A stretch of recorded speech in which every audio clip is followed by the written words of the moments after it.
My self सीमा यादव और मैं अभी कंप्यूटर क्लास कर रही हूँ APLL से, जिसको एक्सेलेंस अवार्ड भी मिल चुका है। और आज मैं अपना ये सर्टिफिकेट लेके आई हूँ और यहाँ से मैंने कंप्यूटर क्लास किया है। और ये जो कोर्स मैंने किया है यहाँ पे बहुत ही कम प्राइस में किया है और ये चीज़ सीखने को मुझे कहीं से नहीं मिला। और स्किल डेवलपमेंट, पर्सनालिटी डेवलपमेंट का भी कोर्स किया है मैंने। आप मुझे देख सकते हैं, मतलब पहले कॉन्फिडेंस इतना नहीं था बोलने का, बात करने का, लोगों से कोई भी स्किल नहीं थी। पढ़ाई तो BSc कंप्लीट किया है मैंने, बट यहाँ आने के बाद जो कॉन्फिडेंस लेवल मेरा हाई हुआ है वो शायद ही कहीं होता। So thank you everyone and my senior and my system APLL।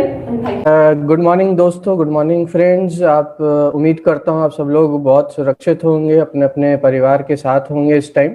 आज का सेशन जो रहेगा बहुत इंपॉर्टेंट सेशन रहेगा आपकी लाइफ के लिए, क्योंकि कई बार होता है दोस्तों कि हमको नहीं पता होता, हम इंटरव्यू तो देने चले जाते हैं लेकिन हमको उसका तौर तरीका नहीं पता होता, उसका गाइडेंस नहीं पता होता कि हमको इंटरव्यू देना कैसे, हमको कैसे बिहेव करना है वहाँ जाके, हमारी बॉडी लैंग्वेज क्या होनी चाहिए, हमारा रिज्यूमे कैसे बना होना चाहिए। तो इन्हीं सब के बारे में मैं आज आपको बताऊंगा। तो प्लीज ध्यान से देखिएगा हर एक टॉपिक को, क्योंकि हर एक टॉपिक एक दूसरे से लिंक्ड है। अगर आप जरा सा भी छोड़ते हैं बीच में तो कहीं ना कहीं वो आपका मिस हो जाता है। तो प्लीज ध्यान से देखिएगा, आपसे यही गुजारिश रहेगी। और चाहे तो आप इसके नोट्स भी बना सकते हैं, अपने पास एक कॉपी और एक पेन जरूर रखिए, जिससे कि आपके आने वाले फ्यूचर में अगर आप कहीं इंटरव्यू देने जा रहे हैं तो ये सारी चीजें आपको पता होनी चाहिए। तो उम्मीद करता हूं आप लोग तैयार होंगे सेशन के लिए। तो मैं स्टार्ट करता हूं अपनी PPT से। इसमें मैं कुछ आपको दिखाऊंगा भी, सैंपल रिज्यूमेज और सैंपल जो CV बनता है वो कैसे बनता है, किन किन चीजों को आपको उसको मेंशन करना होता है अपने CV में। तो इन सबके बारे में मैं आज आपको बताने जा रहा हूं। तो प्लीज ध्यान से देखिएगा सेशन को, आप सबसे यही रिक्वेस्ट है। तो चलता हूं मैं अपनी PPT की तरफ।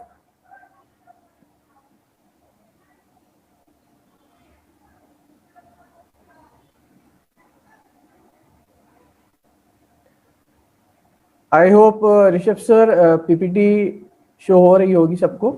जी बिल्कुल sir. Okay, thank you sir. तो मैं एक बार फिर से पूरे APLL की टीम की तरफ से आपका बहुत बहुत स्वागत करता हूं आज के सेशन में। जैसे कि प्रोफेशनल रिमोट सेशन है आज का हमारा, तो इसी के साथ मैं आगे बढ़ूंगा दोस्तों। जैसा कि मैंने टॉपिक बताया इंटरव्यू अवेयरनेस के बारे में, तो सबसे पहले मैं बताना चाहूंगा, चाहे वो छोटी कंपनी हो चाहे वो बड़ी कंपनी हो, इंटरव्यू हर कंपनी लेती है। बिना इंटरव्यू के लिए आपका सिलेक्शन नहीं होता। वो आपसे पूछती है आपके बारे में, आपका क्वालिफिकेशन क्या है, आपका रिज्यूमे देखा जाता है। सबसे पहले इंटरव्यू से पहले तो आपका रिज्यूमे देखा जाता है। रिज्यूमे में आपका जितना भी क्वालिफिकेशन होता है, आपने जो पढ़ाई करी हुई है, हाईएस्ट क्वालिफिकेशन क्या है, आपने अगर कहीं नौकरी करी है, कहीं जॉब करी है तो आपका कितना एक्सपीरियंस है, और किस फील्ड में आपने जॉब करी है, उससे रिलेटेड आपसे पूछा जाता है इंटरव्यू के बारे में। इंटरव्यू बेसिकली होता क्या है मैं बता देता हूं आपको। इंटरव्यू बेसिकली क्या होता है कि जो कंपनीज होती हैं वो सबसे पहले एम्प्लॉय के बारे में जानना चाहती हैं कि एम्प्लॉय वर्थ है कि नहीं, उनकी कंपनी में काम करने लायक है कि नहीं। क्योंकि हर कंपनी चाहेगी कि जो भी एम्प्लॉय वो सेलेक्ट कर रहे हैं वो स्किल डेवलप्ड हो, उसके अंदर स्किल्स हो वो काम करने के लिए। तो इसीलिए कहा जाता है जब भी आप अपना रिज्यूमे बनाएं उसमें सारी चीजें बिल्कुल करेक्ट मेंशन होनी चाहिए। अगर कुछ ना कुछ गड़बड़ होता है तो उसमें जिम्मेदार हम ही होते हैं, हम ही को वो गलती एक्सेप्ट करनी होती है जो भी हमने मेंशन किया है। अगर हम गलत चीजें लिखते हैं उसमें तो क्योंकि कंपनी में जो HR बैठे हैं वो सब चीज पता कर लेते हैं, आज के टाइम में सब कुछ वेरिफिकेशन होता है। तो इसलिए मैं आपसे यही बोलूंगा कि जब भी आप इंटरव्यू देने जा रहे हैं, जब भी आप रिज्यूमे बना रहे हैं अपने इंटरव्यू देने के लिए, तो उसमें सारी चीजें बिल्कुल करेक्ट मेंशन करें। उसमें कभी भी कोई भी चीज गलत नहीं मेंशन करनी चाहिए। और होता क्या है, सबसे पहले इंटरव्यू देने से पहले आपको किन चीजों का ध्यान देना है ये भी मैं आपको बता देता हूं। अब आती है बात हाउ टू प्रिपेयर रिज्यूमे। जो रिज्यूमे होता है वो आपको कैसे प्रिपेयर करना है, तो ये मैं आपको बता देता हूं। जैसा कि आप देख सकते हैं यहाँ मैंने कुछ पॉइंट्स लिखे हुए हैं इन पॉइंट्स का आपको ध्यान में रखना होता है। सबसे पहले आता है दोस्तों हेडर। हेडर में आप अपना नाम मेंशन करते हैं, उसके साथ आपका कॉन्टैक्ट इंफॉर्मेशन होता है, आपका मोबाइल नंबर, जैसा कि यहाँ पे मेंशन भी है, include mobile number, address mention करना होता है, ईमेल आईडी डिफाइन करना होता है। अगर आपने लिंक्डइन पर अपनी प्रोफाइल बनाई हुई है, अब मैं लिंक्डइन के बारे में आपको थोड़ा बता देता हूँ। लिंक्डइन दोस्तों एक प्रोफेशनल वेबसाइट है जिसपे कि दुनिया के जितने भी प्रोफेशनल्स हैं या दुनिया की जितनी भी कंपनीज हैं, सबके प्रोफाइल्स आपको मिल जाएंगे। और इवन यहाँ तक के एचआर हुए या टेक्निकल इंजीनियर हुए, सेल्स पर्सन हुए, या कंपनी का जो हाई लेवल मैनेजमेंट होता है, उनके भी आपको प्रोफाइल्स मिल जाते हैं। आज के टाइम में लिंक्डइन के थ्रू जॉब मिलना बहुत आसान हो गया है, बशर्ते किसी और साइट्स के, और साइट्स पे भी मिलती हैं जॉब, लेकिन जब आप लिंक्डइन पे अपना प्रोफाइल बनाते हैं तो उस पर ज्यादा इजीली समझ में आ जाता है कंपनीज को कि आपका क्या प्रोफेशन है, आपके क्या टेक्निकल स्किल्स हैं, वो सारी चीजें समझ में आ जाता है। फिर नेक्स्ट आता है दोस्तों प्रोफाइल समरी। प्रोफाइल समरी में it is a pitch of your resume. थोड़ा बहुत आपको अपने बारे में, अपनी क्वालिटीज के बारे में, आपके पास क्या नॉलेज है उसके बारे में आपको डिफाइन करना होता है। ज्यादा नहीं, मुश्किल से 2 या 4 लाइनें आपको मेंशन करनी होती हैं। अगर आपने कहीं एक्सपीरियंस लिया हुआ है उसके बारे में आप शेयर कर सकते हैं, अगर आप फ्रेशर हैं तो उसके बारे में आप शेयर कर सकते हैं। तो ये सारी चीजें आ जाती हैं आपके प्रोफेशनल समरी के अंदर। फिर आता है दोस्तों एजुकेशनल क्वालिफिकेशन। ये सबसे ज्यादा इंपॉर्टेंट रोल प्ले करता है, और जैसा कि यहाँ पर भी आप देख सकते हैं, आपको हाईएस्ट क्वालिफिकेशन सबसे पहले मेंशन करनी होती है। सपोज जैसे अभी प्रेजेंट टाइम में आपने ग्रेजुएशन किया हुआ है, आपका कंप्लीट हो चुका है, तो आप ग्रेजुएशन से स्टार्ट करते हैं अपना एजुकेशन क्वालिफिकेशन डालना। सपोज किसी का सेकेंड ईयर चल रहा है तो वो सेकेंड ईयर मेंशन करेगा। अगर किसी का ग्रेजुएशन कंप्लीट हो चुका है तो वो कंप्लीटेड ग्रेजुएशन मेंशन करता है वहां। फिर उसके बाद आता है 12th, फिर उसके नीचे आता है आपका 10th की डिटेल्स। अच्छा, एक चीज और मैं बताना चाहूंगा, जब भी आप ये डिटेल्स मेंशन करते हैं तो जैसे कि आपने ग्रेजुएशन पर्टिकुलर यूनिवर्सिटी से किया हुआ है तो उसका नाम भी मेंशन होना चाहिए। अगर कोई कॉलेज है तो कॉलेज का नाम मेंशन होना चाहिए और कौन से ईयर में आपने पास आउट किया है। ऐसे ही सिमिलरली आपको 12th के लिए भी मेंशन करना होता है कि आपने कौन से बोर्ड से किया है 12th पास और कितना परसेंटेज था आपका। तो वहां क्या होता है, इजिली जो इंटरव्यूअर होता है, जो एचआर होता है, उसको समझ में आ जाता है कि आपकी कितनी परसेंटेज थी और आपने कौन से साल में पास आउट किया था अपना 12th। फिर सिमिलरली आपका 10th का आ जाता है। 10th के लिए भी आपको सेम चीज डालनी होती है कि आपने कौन से बोर्ड से पास आउट किया है, कौन से ईयर में किया है और आपका परसेंटेज कितना था। तो ये सारी चीजें बहुत ध्यान से आपको मेंशन करनी होती हैं। जैसे कि यहाँ पर भी आप देख सकते हैं, चाहे तो आप इस जो स्क्रीनशॉट ले सकते हैं स्लाइड का अपने पास, जिससे कि आपको पता रहे कि कौन कौन सी चीजें इंपॉर्टेंट हैं। फिर आता है दोस्तों स्किल्स। स्किल्स में आपको अपनी टेक्निकल और इंटरपर्सनल स्किल्स के बारे में डालना होता है कि आप किस टाइप की जॉब के लिए कौन सा टेक्निकल स्किल चाहिए। सपोज प्रेजेंटली आपको अभी MS ऑफिस के बारे में अच्छा नॉलेज है या टैली के बारे में अच्छा नॉलेज है, इसके साथ साथ आपने कोर्स किया हुआ है APLL से, तो वो भी आप मेंशन करते हैं अपने स्किल्स के अंदर। और इवन वो आप एजुकेशनल क्वालिफिकेशन में भी मेंशन कर सकते हैं कि हमने ये डिप्लोमा कोर्स किया हुआ है, ठीक है। तो जिससे कि कंपनी को पता रहता है कि आपके अंदर ये सारी स्किल्स हैं, तो वो उसी से रिलेटेड आपसे सवाल पूछेंगे, उसी से रिलेटेड आपसे क्वेश्चंस पूछे जाएंगे। और जब आपका फर्स्ट राउंड क्लियर हो जाता है तो उसके बाद सेकेंड राउंड में आपका जब टेक्निकल आता है तो उसमें आपसे टेक्निकल चीजें पूछी जाती हैं जो आपने कोर्स किया हुआ होता है, उसी से रिलेटेड। फिर आता है दोस्तों एडिशनल सेक्शन। एडिशनल सेक्शन में आपका जो पर्सनल इंटरेस्ट है या कोई सर्टिफिकेट कोर्सेज आपने किए हैं या कोई इंटरनेशनल सर्टिफिकेशंस होते हैं आज के टाइम में, जैसे कि आपने सुना होगा हार्डवेयर नेटवर्किंग से रिलेटेड आपका कोर्स होता है, इवन यहाँ तक कि आपका प्रोग्रामिंग लैंग्वेज से रिलेटेड सर्टिफिकेशन होता है, यहाँ तक कि आप जो अकाउंटिंग वगैरह सीखते हैं उससे रिलेटेड सर्टिफिकेशन होता है। अब हर फील्ड में इंटरनेशनल सर्टिफिकेशन कोर्सेज होने लगे। अगर आपने वो कोर्स किया हुआ है तो आप वो भी मेंशन कर सकते हैं अपने एडिशनल सेक्शन में। उसके साथ साथ अगर आपने किसी प्रोजेक्ट के ऊपर काम किया है तो प्रोजेक्ट की डिटेल्स भी आप मेंशन कर सकते हैं, जिससे कि कंपनी को पता रहे कि इस एम्प्लॉय में या इस जो पर्सन जिसको वो एम्प्लॉय के तौर पे रखने जा रहे हैं उसके अंदर क्या क्या चीजें हैं। इवन यहाँ तक कि आपको लैंग्वेजेस मेंशन करनी होती हैं। जैसे हमारे कुछ दोस्त हैं जो वेस्ट बंगाल से, उनको बंगाली भी आती होगी, हिंदी भी आती होगी और उसके साथ साथ इंग्लिश भी आती होगी।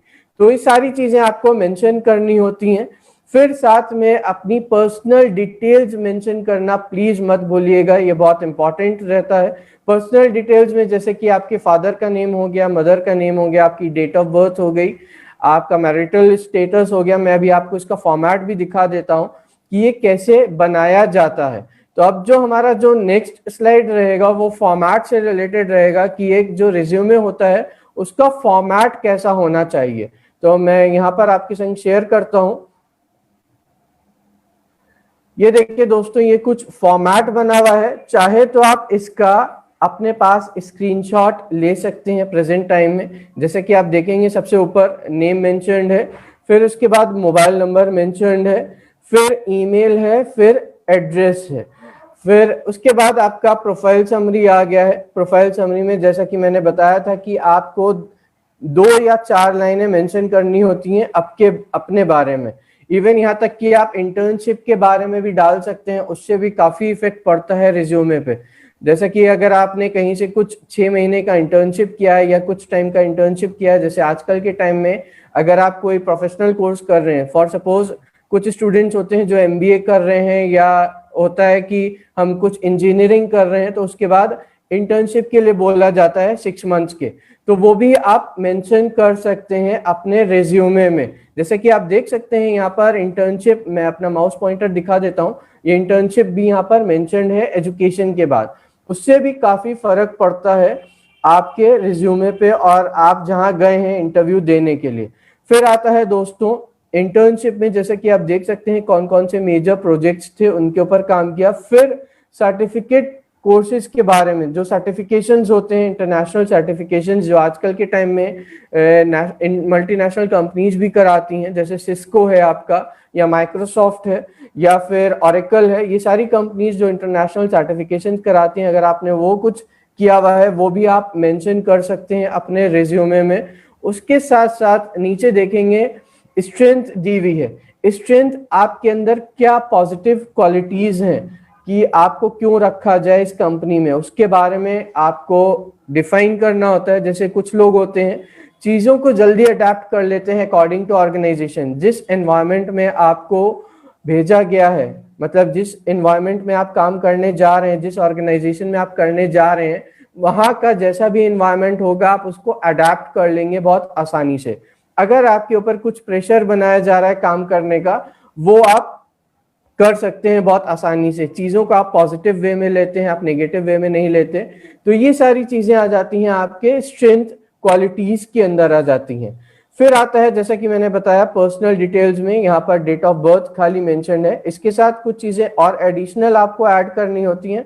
जैसा कि मैंने आपको बताया आपका फादर नेम, आपका मदर नेम आ जाता है। कई कंपनीज ब्लड ग्रुप भी पूछती हैं, वो भी आप मेंशन कर सकते हैं। उसके साथ साथ मैरिटल स्टेटस डिफाइन कर सकते हैं। तो ये सारी चीजें दोस्तों आपको पर्सनल डिटेल्स में मेंशन करनी होती हैं। फिर आता है लैंग्वेजेस नोन, आपको कौन कौन सी लैंग्वेजेस आती हैं। जैसा कि मैंने अभी आपको बताया कि लैंग्वेजेस, सपोज आपको हिंदी इंग्लिश के अलावा बंगाली आती है, या महाराष्ट्रियन आती है, या गुजराती आती है, वो सब भी आप जब मेंशन करते हैं तो कहीं ना कहीं उसका एक एडिशनल एडवांटेज मिलता है आपको कंपनी की तरफ से। तो ये सारी चीजें भी कंपनी देखती है कहीं ना कहीं आपके प्रोफाइल के अंदर। आई होप यहाँ तक सबको क्लियर हुआ होगा। प्लीज चैट बॉक्स में एक बार मुझे बता दीजिए, रिप्लाई कर दीजिए चैट बॉक्स में कि यहाँ तक आपको समझ में आया जो भी मैंने अभी आपको बताया। मैं देख पा रहा हूं काफी स्टूडेंट्स का मैसेज आ रहा है क्योंकि जो आगे जो हमारा नेक्स्ट रहेगा वो कुछ ना कुछ बॉडी लैंग्वेज से रिलेटेड रहेगा। जैसा कि मैं देख रहा हूँ काफ़ी स्टूडेंट्स रिप्लाई कर रहे हैं और बहुत अच्छे से रिस्पॉन्स आ रहा है मुझे चैट बॉक्स में।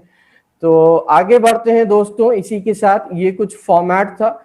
फॉर्मेट के आगे मैं आपको बताना चाहूँगा, ये friends entry level accounting resume है। जो लोग अकाउंटिंग की या टैली वगैरह का जो कोर्स करते हैं तो उसके लिए है। आप देख सकते हैं ये मैंने वर्ड पे एक डिजाइन किया हुआ है। एंट्री लेवल जो अकाउंटिंग रिज्यूमे होते हैं, जो फ्रेशर्स होते हैं, उनके लिए ये रिज्यूमे है यहाँ पर। तो मैं इसका थोड़ा सा आपको डिटेल दिखाना चाहूँगा। जैसे कि आप देख सकते हैं यहाँ पर सबसे पहले ऊपर मैंने ये हेडिंग डाली हुई है। यहाँ पर आपको अपना नेम डिफाइन करना होता है। नेम के बाद आप देख सकते हैं यहाँ पर आपका मेल आईडी आ जाता है, youremail@gmail.com। फिर उसके बाद आता है आपका यहाँ पर साइड में फ़ोन नंबर। फ़ोन नंबर के बाद आप नीचे अपना सिटी और स्टेट डालते हैं, कहाँ से हैं आप। फिर लिंक्डइन का यूआरएल, आप अपने लिंक्डइन का यूआरएल यहाँ पर मेंशन करते हैं। और वेबसाइट, अगर आपकी कोई वेबसाइट भी बनी हुई है तो वो भी आप मेंशन कर सकते हैं दोस्तों यहाँ पर। फिर यहाँ पर हमने प्रोफाइल हेडिंग नहीं डाली है, सिर्फ यहाँ पर अपना प्रोफाइल मेंशन कर दिया है कि हमने कितने कंपनी में काम किया हुआ है या इंटर्नशिप का अगर कोई एक्सपीरियंस है वो मेंशन किया हुआ है, और किस तरीके की जॉब हम ढूंढ रहे हैं। जैसे यहाँ पे मेंशन है, seeking to leverage exceptional accounting skills and academic knowledge to gain the entry level accounting position। किस तरीके का काम हम ढूंढ रहे हैं, किस कंपनी में ढूंढ रहे हैं, वो सारी चीजें यहाँ पर मेंशन करी जाती हैं। फिर आता है दोस्तों आपका एजुकेशनल बैकग्राउंड। एजुकेशनल बैकग्राउंड में जैसा कि मैंने अभी आपको बताया था कि एजुकेशनल बैकग्राउंड में आप डिटेल्स मेंशन करते हैं अपने एजुकेशन से रिलेटेड। तो एजुकेशन में आप क्या क्या मेंशन करेंगे दोस्तों, यहाँ पर आप देख सकते हैं। ये जैसे कि सबसे पहले bachelor of science in accounting and finance दिया हुआ है, मई 2016।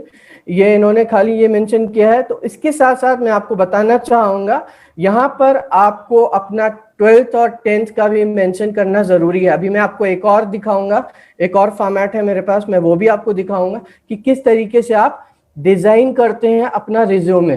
फिर आता है प्रोफेशनल एक्सपीरियंस। अगर आपको कोई एक्सपीरियंस है, अगर आप काम कर चुके हैं, तो उसके लिए यहाँ पर आप देख सकते हैं, यहाँ पर कंपनी का नेम डिफाइंड है, अकाउंटिंग इंटर्न यहाँ पर मेंशन किया हुआ है। फिर उसके साथ साथ कहाँ पर, कौन सी जगह, वो नाम आप यहाँ देते हैं, कंट्री का नाम या फिर सिटी का नेम। उसके नीचे आपको कितने मंथ्स का एक्सपीरियंस है वो डिफाइन करते हैं, और क्या क्या रिस्पॉन्सिबिलिटीज थी आपकी वो आप बुलेट पॉइंट्स में मेंशन कर देते हैं यहाँ पर नीचे। फिर अगर आपको दूसरी कंपनी में भी अगर आपने काम किया है तो उसके बारे में भी, जिस कंपनी में प्रेजेंटली आप कर रहे हैं उसको सबसे पहले डालना जरूरी है। अगर उससे पहले आप किसी कंपनी में काम कर चुके हैं तो आप उसको सेकंड नंबर पे डालेंगे।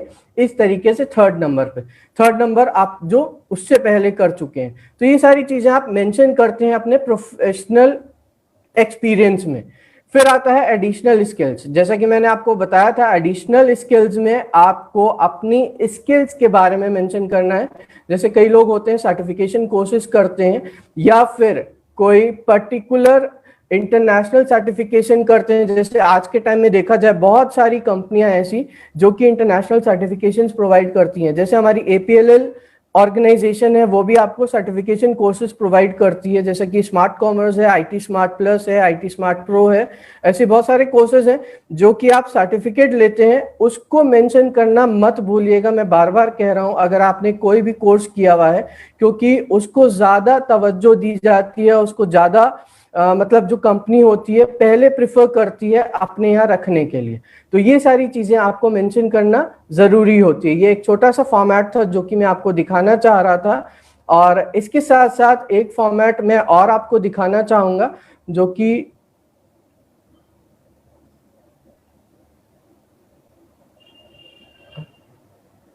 वेब डेवलपर से रिलेटेड है।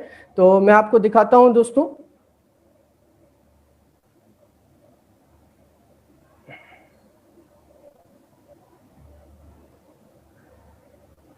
ये आप देख सकते हैं, ये जो रिज्यूमे है ये जो वेबसाइट डिजाइन करती हैं, जो वेबसाइट डिजाइनिंग या सॉफ्टवेयर में इंटरेस्ट रखते हैं, जिन्होंने जैसे IT स्मार्ट प्लस का कोर्स किया हुआ है, ये उनके लिए है। ये रिज्यूमे एक सैंपल के तौर पे मैंने यहाँ पर डिजाइन किया हुआ है। तो आप इसको अपने पास स्क्रीनशॉट के फॉर्म में भी ले सकते हैं, या फिर आप इसको नोट डाउन भी कर सकते हैं अपने पास क्या क्या चीजें मेंशन्ड है इस रिज्यूमे में। जैसे कि आप देख सकते हैं फर्स्ट मैंने डाला हुआ है वेब डेवलपर रिज्यूमे सैंपल, तो इसकी जगह आपका नेम होता है, नेम के नीचे फिर आपका आता है योर एड्रेस, आपका एड्रेस। ये मत करिएगा कि किसी पड़ोसी का एड्रेस डाल दीजिए, ये बिल्कुल भी मत करिएगा, क्योंकि कई लोग होता है कि गलत एड्रेस जहाँ किराए पर रह रहे होते हैं वहां का एड्रेस डाल देते हैं, तो ये चीज करना गलत होता है। जो आपका एड्रेस है जहां से आप हैं प्रेजेंट में, वहां का एड्रेस आपको डालना है, और इसके साथ मोबाइल नंबर आपको मेंशन करना होता है, फिर आपका ईमेल और लिंक्डइन में आपका जो भी नाम है या वहां का लिंक आप मेंशन कर देते हैं। फिर आता है आपका करियर ऑब्जेक्टिव। करियर ऑब्जेक्टिव और प्रोफाइल दोनों सेम होते हैं, जैसा कि मैंने आपको अभी बताया था कि आपको यहाँ पर प्रोफाइल डिटेल डालनी होती है। ये दोनों चीजें सेम होती हैं, अलग नहीं होती, दोनों का मीनिंग भी सेम होता है। करियर, आपके करियर का क्या ऑब्जेक्टिव है वो आप यहाँ पर मेंशन करते हैं। उसके साथ साथ आता है आपका की स्किल्स। की स्किल्स, आप किस किस में एक्सपर्ट हैं, कौन कौन सी लैंग्वेजेस आपने सीखी हैं, कौन कौन सी स्क्रिप्टिंग लैंग्वेजेस आपको आती हैं, उसके साथ साथ वेब सर्विसेज कौन कौन सी आती हैं। ये सब कुछ आप जब मेंशन करते हैं तो कंपनी देखती है कि हाँ आपको इन इन चीजों में एक्सपर्टाइज है, तो उस बेसिस पे आपका जो होता है टेक्निकल राउंड होता है। अगर कंपनी को वर्थवाइल लगता है वो आपसे क्वेश्चंस पूछती है, अगर वो सेटिस्फाई होते हैं तो आपका उस पर टेक्निकल राउंड होता है। जैसे कि आप देख सकते हैं यहाँ पे काफी कुछ मेंशन है, इतना कुछ मेंशन आपको नहीं करने की जरूरत है दोस्तों, जितना आपको आता है सिर्फ उतना ही मेंशन करिएगा, एक्स्ट्रा मत मेंशन करिएगा, क्योंकि कंपनी आपकी नॉलेज भी चेक करती है कि आपको आता है रियलिटी में कि नहीं आता, क्यों उससे पता चल जाता है कंपनी को कि आप काम कर पाएंगे कि नहीं कर पाएंगे। तो इसलिए मैं आपको बोल रहा हूं जो आपके अंदर स्किल्स हैं वही डालिएगा, वही मेंशन करिएगा, उसके अलावा मत मेंशन करिएगा। प्रोफेशनल एक्सपीरियंस, अगर अगेन आपको कोई प्रोफेशनल एक्सपीरियंस है तो वो भी आप मेंशन कर सकते हैं। अगर आपने किसी कंपनी में जॉब करी हुई है, कहीं पर आपने काम किया हुआ है, अगर आपने फ्रीलांसिंग काम किया हुआ है कि कोई वेबसाइट डेवलप करी हुई है, तो उसके बारे में भी आप यहाँ डिस्क्राइब कर सकते हैं ये प्रोफेशनल एक्सपीरियंस वाले पार्ट में। फिर आता है एडिशनल एजुकेशन, आपका एजुकेशन आ जाता है। एजुकेशन में जैसा कि मैंने आपको बताया कि सबसे पहले आप क्या डालेंगे, अपना डिग्री कोर्स, जो भी आप ग्रेजुएशन कर रहे हैं या पोस्ट ग्रेजुएशन कर रहे हैं वो डालना है। फिर उसके नीचे आपको अपना 12th डालना है, 12th के बाद 10th डालना है। तो इस तरीके से आप अपना 10th 12th एंड आपका जो भी ग्रेजुएशन है या पोस्ट ग्रेजुएशन है वो आपको मेंशन करना होता है अपने रिज्यूमे में। तो इसके साथ साथ मैं आगे बढ़ूंगा। आई होप इतना आप लोगों को समझ में आया होगा कि किस तरीके से हम रिज्यूमे बनाते हैं। तो एक बार प्लीज चैट में टाइप कर दीजिए आप लोग अगर आपको समझ में आ गया है।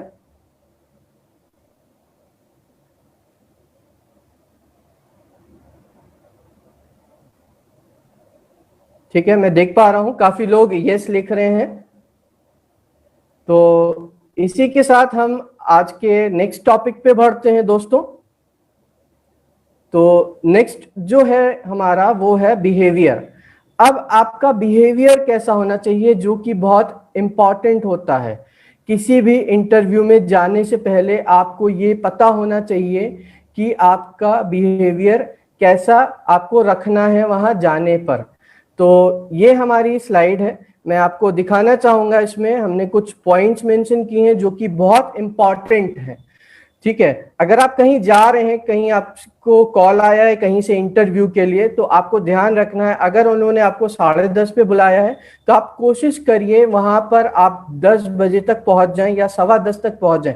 At least 15 to half an hour before you should reach to your destination. क्योंकि कई बार होता है हमको नहीं पता होता कि रास्ते में जाम मिल गया है या आपकी गाड़ी पंचर हो गई है या आपको पर्टिकुलर कन्वेंस से जाना है वो नहीं मिल रहा है आपको। तो इन सारी चीजों को आपको ध्यान रखना है। अगर आप टाइम पर जाते हैं तो कहीं ना कहीं इम्पैक्ट डालता है इंटरव्यूअर के ऊपर, वो भी देखता है कि हाँ बंदा टाइम से आया है तो उसका इंटरव्यू पहले लेना चाहिए। तो क्योंकि कई बार होता है फ्रेंड्स, जब आप जाते हैं तो हो सकता है वहां पे बहुत सारे लोग हों जिनका इंटरव्यू होना हो, तो इस चीज का भी आपको ध्यान रखना होता है कि आप टाइम पर जाएं जहां पर भी आपका इंटरव्यू है उस पर्टिकुलर डेस्टिनेशन पर। और फिर नेक्स्ट आता है हमारा ड्रेस अप्रोप्रिएटली। इस बात को मैं बहुत इंपॉर्टेंस दूंगा कि कई बार होता है कि भाई जो मेल होते हैं वो जीन्स पहन लेंगे और टी शर्ट पहन लेंगे और नीचे शूज डाल लेंगे, स्पोर्ट शूज, और वो चले जाएंगे इंटरव्यू के लिए। तो इस चीज का थोड़ा ध्यान रखना है कि आप एक प्रोफेशनल लुक में जाएं, एक फॉर्मल ड्रेस में जाएं। ये ना हो कि हमने चलो फॉर्मल्स तो पहन लिया और नीचे कई बार होता है कि चप्पल पहन के चले जाते हैं, तो वो कहीं ना कहीं एक बैड इम्पैक्ट देता है, एक नेगेटिव इम्पैक्ट देता है। आपको एक फॉर्मल ड्रेस में जाना होता है कि आप पर्टिकुलर अच्छे से शर्ट पहने, एक फॉर्मल पैंट पहने और उसके नीचे आपको फॉर्मल शूज पहनने होते हैं। ये नहीं कि हमने पैंट शर्ट तो पहन लिया और नीचे हमने स्पोर्ट शूज डाल लिए, तो वो चीज नहीं होनी चाहिए। ये चीज आपको ध्यान रखनी है। और लड़कियों के लिए बोलना चाहूंगा कि कई बार होता है कि भाई ठीक है आपको ड्रेसअप होके जाना है, लेकिन आप मेकअप ऐसा ना करें कि आप किसी शादी में जा रहे हैं या किसी पार्टी में जा रहे हैं। तो वहीं पर क्या होता है, जो आपका इंटरव्यू होता है वो आपको हो सकता है कि रिजेक्ट कर दे। तो ड्रेसिंग सेंस का थोड़ा आपको ध्यान रखना होता है। तो इस चीज को प्लीज ध्यान रखिएगा कि आप प्रॉपर ड्रेस में जाएं, ये ना हो कि हम कुछ भी पहन के चले गए। तो इस चीज का बहुत ध्यान देते हैं, जो भी इंटरव्यूअर होते हैं वो आपको देखते रहते हैं कि आप किस फॉर्मेट में आए हैं, किस तरीके से आप ड्रेसअप होके आए हैं। फिर उसके बाद अपने आप को इंट्रोड्यूस करिए कि आप कहाँ से। ये ना हो कि आप सीधे गए, वहां पे केबिन था, केबिन में आपने दंदना के दरवाजा खोला और हम अंदर चले गए, भाई हम इंटरव्यू के लिए आए।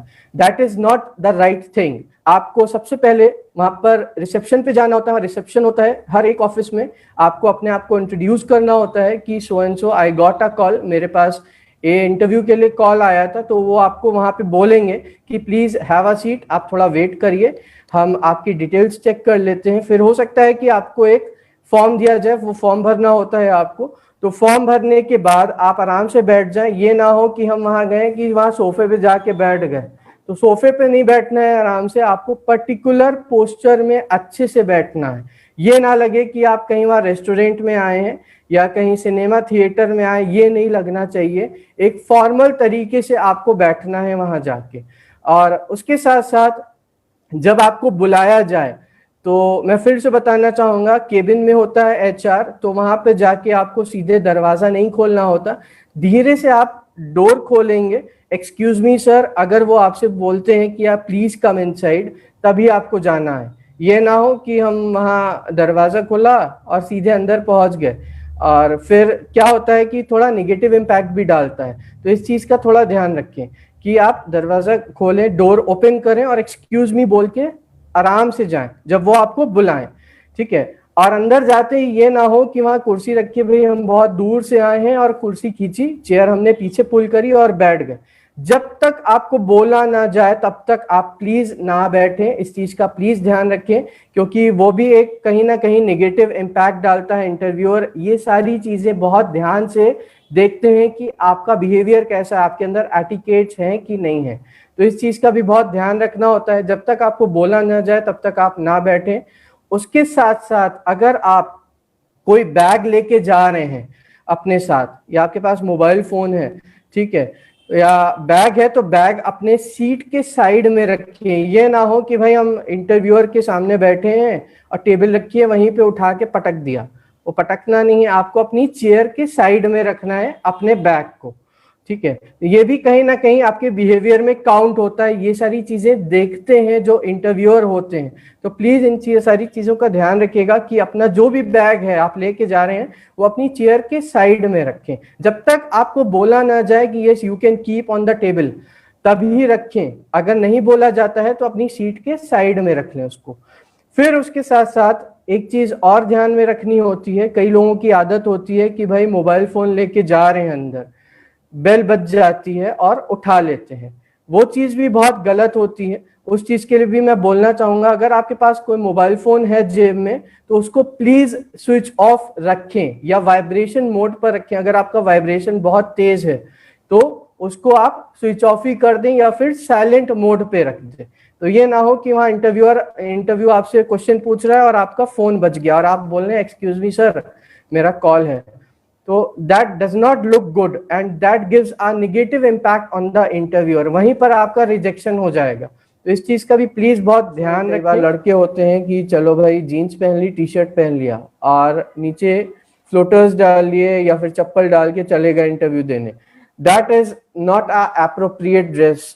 आपकी जो अप्रोप्रिएट ड्रेस होनी चाहिए फॉर्मल्स में होनी चाहिए, प्रॉपर आपका शर्ट होना चाहिए, आयरन शर्ट होनी चाहिए, प्रॉपर ट्राउजर्स होने चाहिए और उसके नीचे आपको शूज पहनने होते हैं। स्पोर्ट शूज प्लीज मत पहनिएगा, स्पोर्ट शूज नहीं मैच करते, उसके संग आपको फॉर्मल शूज पहनने होते हैं। जैसे कि आप लोग शादी वगैरह में पहन के जाते हैं, ब्लैक शूज होते हैं, फॉर्मल शूज लेदर के, तो वो आपको पहन के जाना होता है।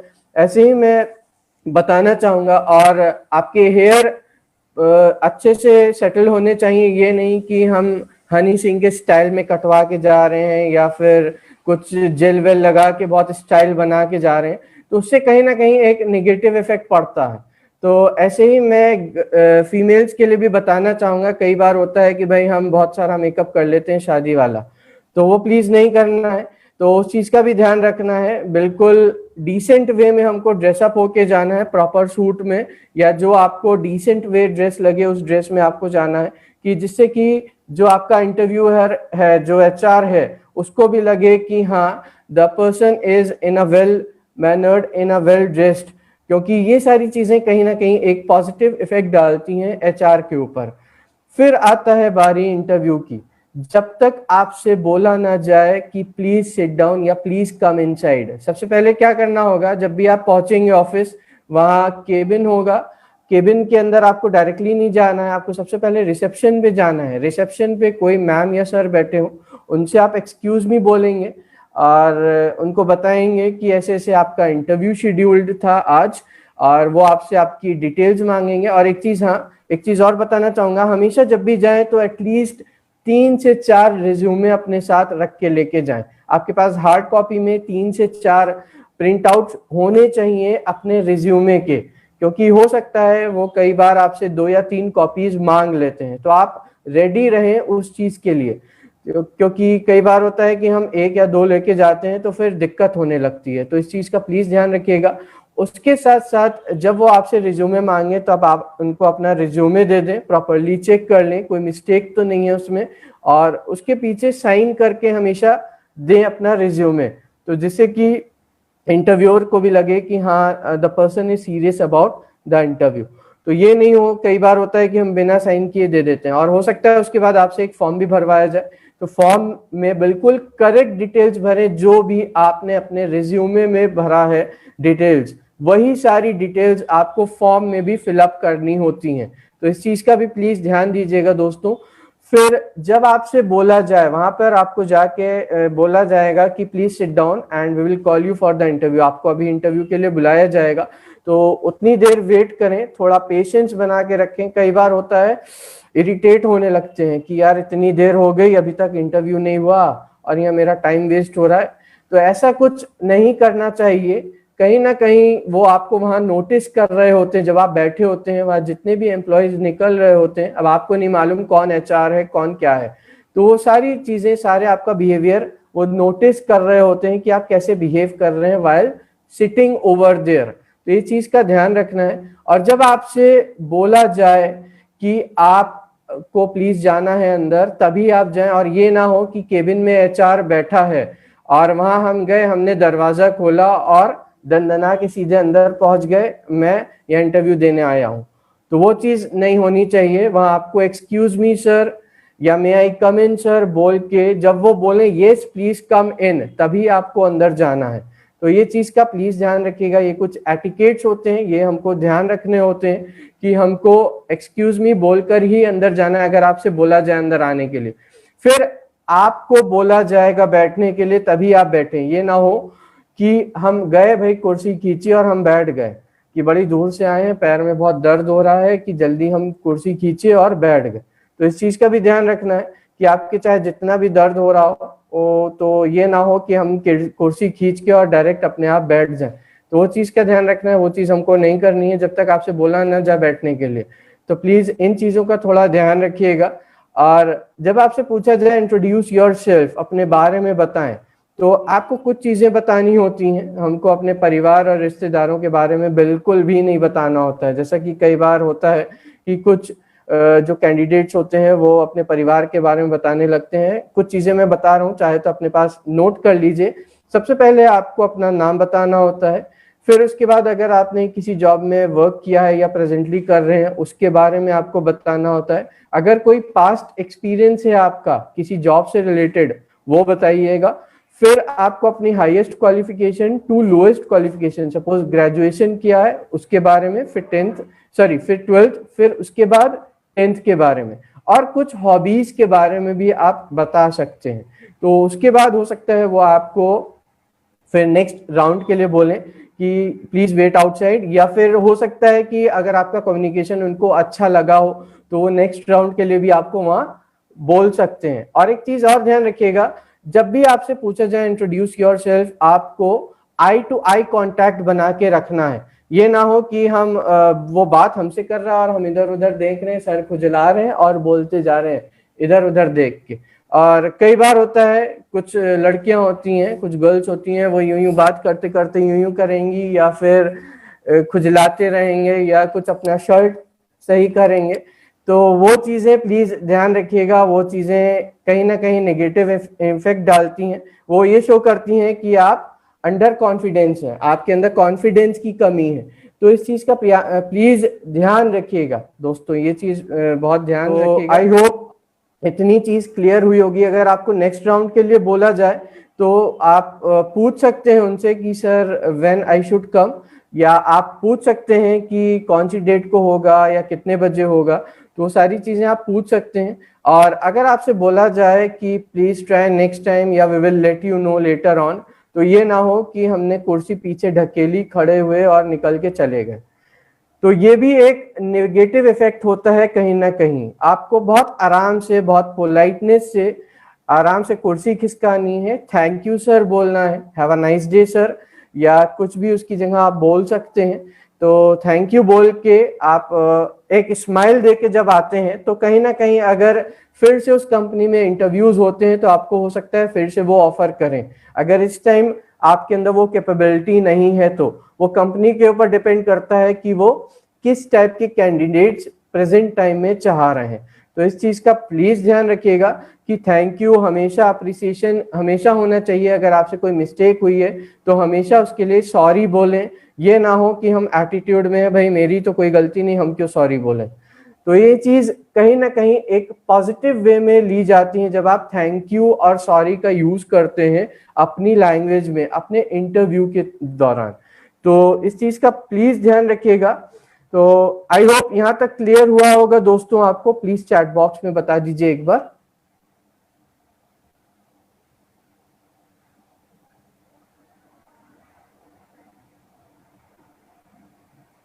मैं देख पा रहा हूं काफी स्टूडेंट्स लिख के भेज रहे हैं। तो इसी के साथ मैं थोड़ा आपको बताना चाहूंगा बॉडी लैंग्वेज के बारे में। थैंक यू सो मच कि आप लोग को समझ में आ रहा है। तो आगे बढ़ते हैं, और प्लीज मैं बार बार रिक्वेस्ट कर रहा हूं अपने पास नोट डाउन करते रहिएगा दोस्तों। ये बहुत ज्यादा यूज में आने वाला है आपके इन फ्यूचर, क्योंकि अभी आप लोग बहुत यंग हैं। क्योंकि कहीं ना कहीं काफी लोगों की मैं देख रहा हूं कोई एपीएलएल से बार बार मुझसे बोल रहा है resume means. Please private chat में मत भेजिए, आपको जो भी भेजना है पब्लिकली लिख के भेजिए चैट बॉक्स में। तो मैं प्राइवेटली नहीं एक्सेप्ट करूंगा कोई भी क्वेश्चंस। प्लीज जो भी आपको भेजना है पब्लिकली भेजिए आप। रिज्यूमे मीन्स मैं बता देता हूँ कि रिज्यूमे का जो मतलब होता है वो आपका जो प्रोफाइल होता है। जैसे मैंने भी आपको बताया, हम रिज्यूमे को सीवी भी बोल सकते हैं, या फिर हम उसको सीवी तब बोला जाता है जब हमारे पास एक्सपीरियंस, और रिज्यूमे जो होता है वो फ्रेशर्स के लिए बोला जाता है। आपने बायोडेटा का भी नाम सुना होगा, तो बायोडेटा भी पहले यूज होता था, अब उसका ये और अच्छा वर्ड आ गया है, वोकैबुलरी आ गई है जिसको हम रिज्यूमे बोलते हैं या फिर हम सीवी बोलते हैं। तो इस चीज का प्लीज ध्यान रखिएगा। तो आगे बढ़ते हैं। मैं फिर से रिक्वेस्ट करूंगा अगर कोई भी क्वेश्चन है किसी भी दोस्त का या किसी भी स्टूडेंट का, प्लीज पब्लिकली भेजिए आप। और यस ऋषभ सर, मैं स्टूडेंट से एक रिक्वेस्ट करना चाहूंगा कि अभी आप प्लीज क्वेश्चंस ना पूछे, सेशन के लास्ट में आपको मौका दिया जाएगा। उस समय आपके पास जो भी क्वेश्चन हो आप लास्ट में जरूर पूछे, आपका आंसर किया जाएगा। अभी आप क्लास लेने में फोकस करें। Thank you sir. Thank you sir, thank you. तो इसी के साथ हम आगे बढ़ते हैं अपने नेक्स्ट स्लाइड की तरफ। अब आता है दोस्तों बॉडी लैंग्वेज के बारे में। तो बॉडी लैंग्वेज आपका कैसा होना चाहिए, इस चीज का भी हमको ध्यान रखना होता है। कई बार कुछ चीजें हमारा रिज्यूमे नहीं बता पाता या हम नहीं बता पाते, वो हमारी बॉडी बता देती है। जैसा कि मैंने पहले भी बताया था, इसके ऊपर पहले भी सेशन हुआ था, मैं फिर से आज रिपीट कर रहा हूं आपके साथ। बॉडी लैंग्वेज कैसा होना चाहिए, इस चीज का प्लीज ध्यान रखिएगा। और इसके बारे में मैं आपको बताने से पहले एक चीज और बता देता हूं कि इन चीजों को प्लीज अपने पास नोट डाउन करते रहिए दोस्तों, जिससे कि आपको कहीं ना कहीं हेल्प मिल सके इन फ्यूचर। अगर आप इंटरव्यू देने जा रहे हैं तो उससे पहले आपको पता होना चाहिए कि किन किन चीजों का आपको ध्यान में रखना है। तो सबसे पहले चीज आती है शेक हैंड के बारे में। आपसे जब तक जो इंटरव्यूअर है, जब तक वो ना हैंड शेक करे, हमको अपना हाथ कभी नहीं बढ़ाना है। तो इस चीज का प्लीज ध्यान रखिएगा। ये एक रिस्पेक्ट होती है, ये एक एटिकेट्स होते हैं कि सामने जो हमारे एक हायर सीनियर बैठा है उसके लिए एक रिस्पेक्ट होती है। कई बार होता है आप अपना हाथ आगे बढ़ा देते हैं, तो इस चीज का ध्यान रखना है। और पोस्चर के बारे में बताना चाहूंगा फिर से। पोस्चर एंड सिटिंग स्टाइल आपका कैसा होना चाहिए। हमेशा ये ना हो कि हम यूं करके बैठे हैं या फिर फैल के बैठे हैं, पैर फैला के बैठे हैं। वैसा पोस्चर बिल्कुल गलत होता है। आपको बिल्कुल अपने लेग्स को बिल्कुल साइड बाय साइड रखना है। साइड बाय साइड रख के उसके ऊपर ही हैंड्स रखने हैं। जैसा कि मैंने आपको अभी लास्ट भी बताया था कि आपको टेबल के ऊपर हैंड नहीं रखना है, आपको अपने लैप्स के ऊपर हाथ रखने होते हैं। अगर आप टेबल के ऊपर हैंड रखते हैं तो कहीं ना कहीं वो एक एटीट्यूड शो करता है, एक नेगेटिव एटीट्यूड दिखाता है आपके अंदर कि आप बहुत ज्यादा एटीट्यूड में है, बहुत ज्यादा ओवर कॉन्फिडेंट है। तो इस चीज का प्लीज ध्यान रखिएगा। और कभी भी कई बार होता है कुछ हमारे दोस्त, मैं यहाँ आपको दिखा नहीं सकता हूँ कैमरे पे, अपने पैर के ऊपर पैर रख लेते हैं, क्रॉस करके बैठ जाते हैं लेग्स को, तो वो भी कहीं ना कहीं एक नेगेटिव शो करता है। That is also called an attitude. उस चीज का भी प्लीज ध्यान रखिएगा। तो उस चीज को भी हमको नहीं करना है कि हम पीछे टेक लगा के बैठ गए कुर्सी पे बहुत आराम फरमा के, जैसे हम रेस्टोरेंट वगैरह में जाके सोफे पे बैठ जाते हैं। तो उस तरीके से नहीं बैठना है। यहाँ आप प्रोफेशनल एक इंटरव्यू देने आए हैं, तो उस चीज का प्लीज ध्यान रखिएगा कि अवॉइड क्रॉसिंग योर लेग्स। इस चीज का हमको हमेशा ध्यान रखना चाहिए। और सप्रेस रेस्टलेस हैबिट। कई बार होता है कि हम अपने रेस्ट में जाके, अपने कंफर्ट जोन में जाके बैठ जाते हैं, तो हमको रेस्ट के फॉर्म में नहीं बैठना है, हमको बिल्कुल अलर्ट फॉर्म में बैठना है कि हम काम के लिए बिल्कुल तैयार हैं। लगे सामने वाले को कि हाँ the candidate is interested in doing work, कि हमको हमेशा तैयार रहना है काम करने के लिए। ये ना हो कि हम रेस्ट फॉर्म में जाके बैठ जाएं। और यूज योर हैंड्स। कई बार होता है कि जब आप अपने हाथों से समझाते हैं, और हाथों का यूज मतलब ये नहीं कि हम उल्टा सीधा हाथ चला रहे हैं, तो उस चीज का प्लीज ध्यान रखना है। बहुत कम यूज करिए अपने हैंड्स का, करिए लेकिन एक तरीके से, एक अच्छे फॉर्म में और एक पॉजिटिव फॉर्म में। तो वो भी मैं अभी आपको आगे दिखा दूंगा। तो उस चीज का भी ध्यान रखना है। जैसा कि मैंने आई कांटेक्ट के लिए बताया आपको कि आई कांटेक्ट का भी ध्यान रखना है कि you should make eye to eye contact. ये ना हो कि हम देख कहीं और रहे हैं और वो बातचीत हम इंटरव्यूअर से कर रहे हैं, तो इंटरव्यूअर को उससे भी समझ में आ जाता है कि you don't have a confidence. जब एक आप आई टू आई कांटेक्ट बना के बातचीत करते हैं तो वो उसमें एक अदरी कॉन्फिडेंस दिखता है, एक अलग ही कॉन्फिडेंस दिखता है। अगर आपका फर्स्ट राउंड क्लियर नहीं भी हो रहा होगा, जब आप आई टू आई कांटेक्ट करके बात करते हैं तो उससे ही समझ में आ जाता है कि हाँ स्टूडेंट के अंदर काफी अच्छा कॉन्फिडेंस है, ये काम कर सकता है आगे। तो इस चीज का प्लीज ध्यान रखिएगा। तो आई कांटेक्ट बना के जरूर रखें। आई होप इतना समझ में आया होगा दोस्तों को ये बॉडी लैंग्वेज के बारे में। प्लीज एक बार चैट बॉक्स में बता दीजिए। सप्रेस मतलब होता है कि दबाना, अपने रेस्ट फॉर्म को दबाना, तो उसको उठाना नहीं। रेस्ट फॉर्म में अगर आप चले जाएंगे तो इंटरव्यूअर यही सोचेगा, एचआर यही सोचेगा, अरे यार ढीला ढाला आदमी है, ये काम में इंटरेस्ट है नहीं, ये सिर्फ और सिर्फ अपना रेस्ट ही सोच रहा है, तो उस चीज को दबाना है, अपने रेस्ट फॉर्म को आपको दबा के रखना है, ये ना हो कि हम बहुत रेस्ट फॉर्म में चले जाएं। और पोस्चर मीन्स कि आपका बैठने का स्टाइल कैसा होना चाहिए, ये भी मैं बता देता हूँ। और चलते हैं फिर आगे नेक्स्ट स्लाइड की तरफ। आप देख सकते हैं यहाँ कुछ मैंने बॉडी लैंग्वेजेस की इमेज लगा रखी हैं, तो आप देख सकते हैं, इनसे आपको समझ में आएगा। जैसा कि पहले जो इमेज है वो डिफेंसिव शो कर रही है, आप देख सकते हैं जो इंटरव्यूअर है वो हैंड फोल्ड करके बैठा हुआ, सॉरी जो इंटरव्यू दे रहा है वो हैंड फोल्ड करके बैठा हुआ है। तो हैंड फोल्ड का मतलब वो एक सिक्योर्ड फॉर्म में है, तो इसको हम डिफेंसिव कहते हैं कि कोई आपके ऊपर डिफेंस नहीं कर सकता। और जो इंटरव्यूअर है वो थोड़ा बहुत हाथ हिला के शो कर रही हैं, तो इसी तरीके से आपको भी थोड़ा बैठना होता है। अब आप सेकेंड इमेज में देख सकते हैं एरोगेंस, ये भी थोड़ा नेगेटिव होता है, तो इन चीजों को आपको ध्यान रखना है कि हम पीछे टेक लगा के और हाथ पे हाथ रख के अगर बैठे हैं और अपनी भौहें चढ़ाए हुए हैं तो ये थोड़ा एरोगेंस में आ जाता है। फिर आप थर्ड वाला देख सकते हैं एनॉयड। एनॉयड मतलब थोड़ा घबराए हुए, थोड़ा परेशान, एनॉय हुए हुए, तो उस चीज में भी हमको नहीं बैठना है, हमको कॉन्फिडेंट रखना है और एक स्माइल रखनी है। तो स्माइल, जब आप स्माइल के संग बातचीत करते हैं तो वो एक, जैसा मैंने बताया, वो एक अदर ही इंप्रेशन डालता है एचआर के ऊपर। तो कई बार होता है कि हमारी स्माइल हमारे लिए एक पॉजिटिव रहती है, एक पॉजिटिव फॉर्म में काम करती है, जिससे कि हमारा इंटरव्यू आराम से क्लियर हो जाता है। अगर हमारे अंदर कोई परेशानी है, अगर हम किसी स्ट्रेस में हैं, तो जब आप स्माइल करते हैं तो कहीं ना कहीं सामने वाला भी समझ जाता है the person, the candidate remains positive always.